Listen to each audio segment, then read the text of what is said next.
So likely you're here because you're thinking about printing some t-shirts. But as you're doing your research, you find out there's a lot of different methods, and it's a little confusing when you don't know where to start. Today I'm going to go over some of the most popular methods, and hopefully at the end of this, it's going to give you a little bit more insight to make the best decision on which way is best for you. I'm going to go over screen printing, direct to garment, direct to film, screen printed heat transfers, and the last, vinyl transfers. When you think about a graphic shirt, likely what's coming to your mind is a screen printed shirt. Honestly, it's the method that most of the other ones try to emulate. But just like all the other methods, there isn't one method that's suitable for every job. Screen printing has some limitations. There are ways to do it where you could do a full color print, but usually in most circumstances, screen printing is meant for minimal colors, but the larger quantities. It really depends on what you're trying to do, but you have to keep in mind every color that you use does require an individual screen for that particular color, which also is going to require an individual setup. Setup fees usually cost between $15 and $30 depending on the printer, so you got to keep that in mind when you design and how many shirts you're going to make. Like I said, screen printing is really ideal for people that are going to print a certain design and they want to make a lot of them.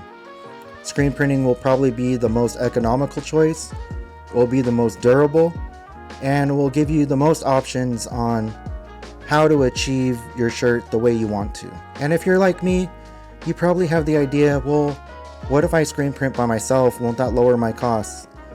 And to be honest with you, that's the route that I chose. I don't know if I would choose that again, because what I didn't know at the time was that screen printing is very difficult.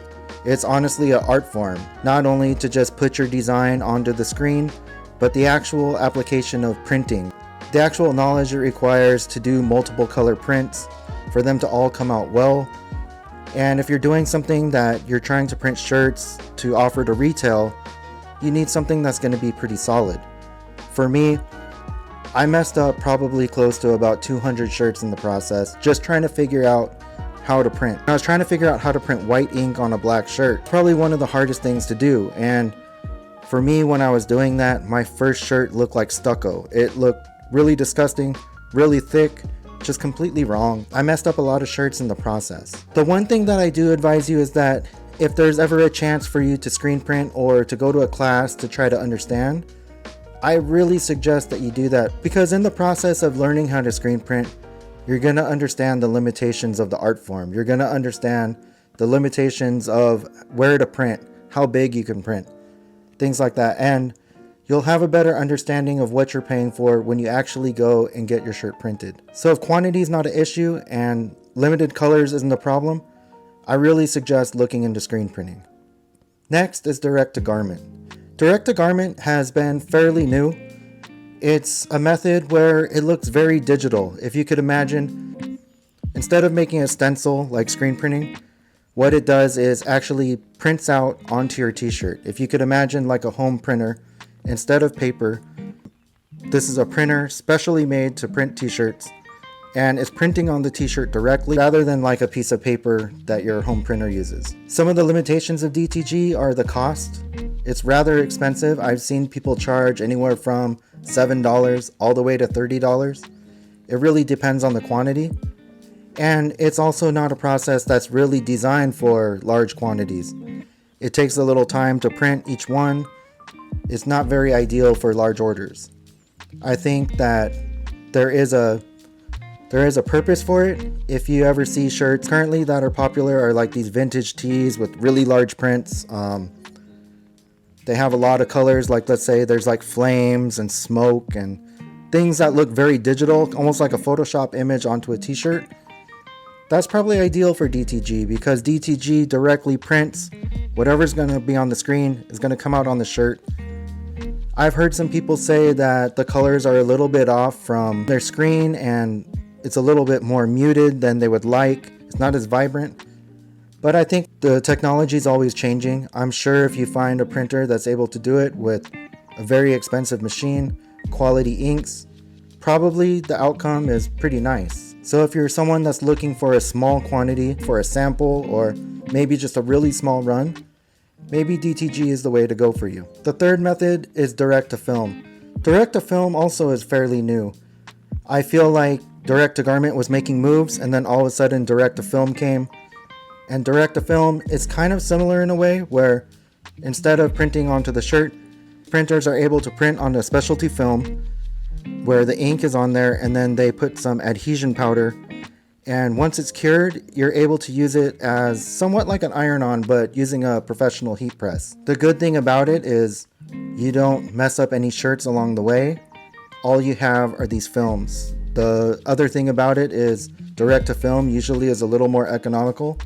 I've seen them range anywhere from $3 to $8, depending on how big of a design. It's great for someone that's doing a small run and someone that wants to do multiple color. I've seen a lot of people design things on their iPad with like Procreate.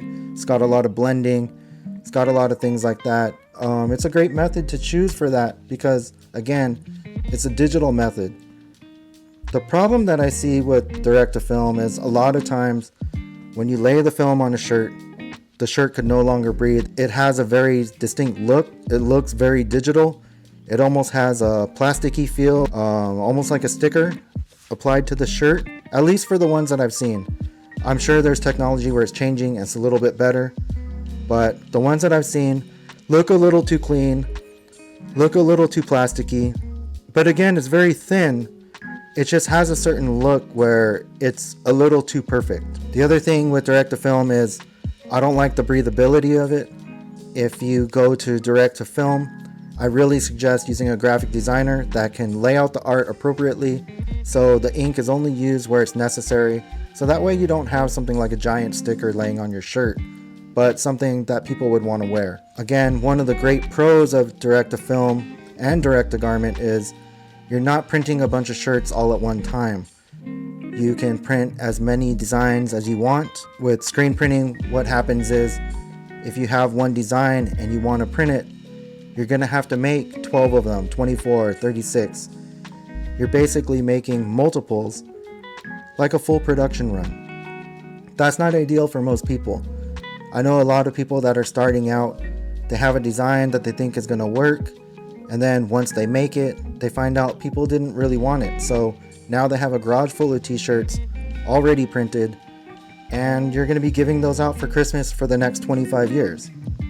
With DTG and direct to film, you're not going to have that problem. You only print what you need to print, and with direct to film, the only downfall is you might be left with these films that you could always use for future use, but at least you're not taking the big hit from destroying the actual shirt. The fourth method is screen printed heat transfers. Screen printed heat transfers have been making a lot of moves.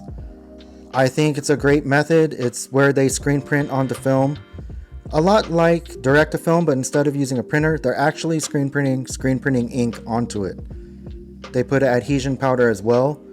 They semi-cure it, so that way it's not fully cured onto the paper, and you could transfer it onto the shirt by using a heat press. Again, it's got the benefits of not having to print a bunch of shirts all at once. The worst case scenario is you get stuck with the films.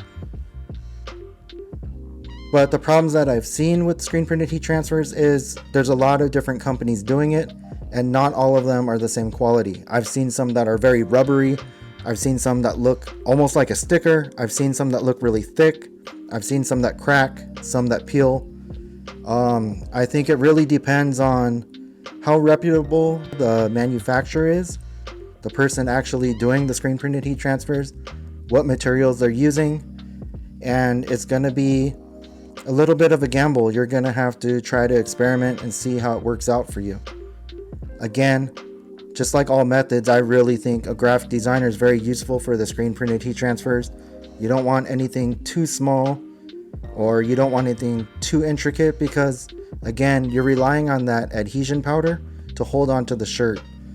It's a little different than when you print wet ink and it just dries onto the shirt, or DTG where it's directly printed onto the shirt. Nothing small is going to fall off. One of the things that's the most embarrassing as someone that makes shirts and sells them for retail is when your design washes out or letters actually fall off. It's really embarrassing to say. It really looks unprofessional, and that's something that you just don't want to happen. That will never happen with DTG or directly screen printing, but I have seen it happen with the other ways. The last method that I'm gonna say is vinyl transfers. Vinyl transfers are when you use a vinyl material and you cut it with a machine, something like a Cricut or like a Cameo. I don't know if you've seen those. There's higher end cutters, but regardless, the material is vinyl. Vinyl was truly meant to be for stickers. And honestly, when you put that vinyl transfer onto your shirt, it looks like a sticker that's on your shirt. You heat press it with a stronger adhesion and it's gonna stay and it's gonna wash, but it honestly looks like a sticker. I think it's great for people that are gonna make shirts for, let's say, like a little kid's birthday party, or you're gonna go to Disneyland with your family and you wanna put your names on the back.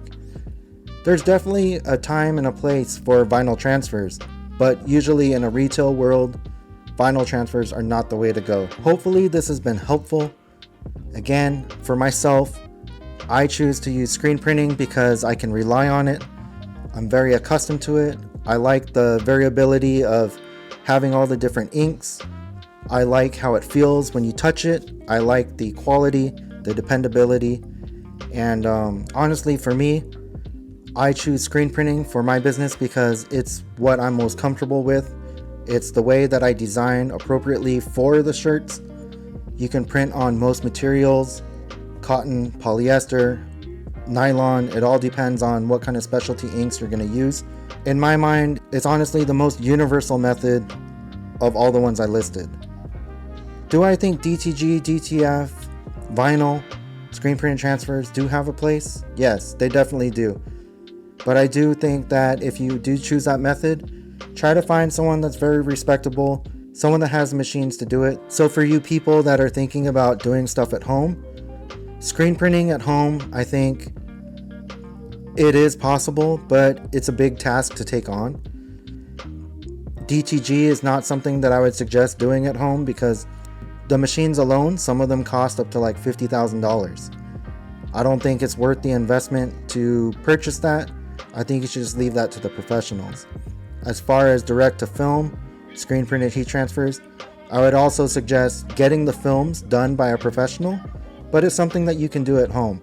It's something that you can do with a limited investment of buying a few t-shirts, buying an actual heat press, and it's something that you can do. Hopefully this helps you guys, and I wish you guys the best luck in whatever process you choose. And if you have any questions, feel free to comment, and I'll try to get back to all of them. Good luck. Peace.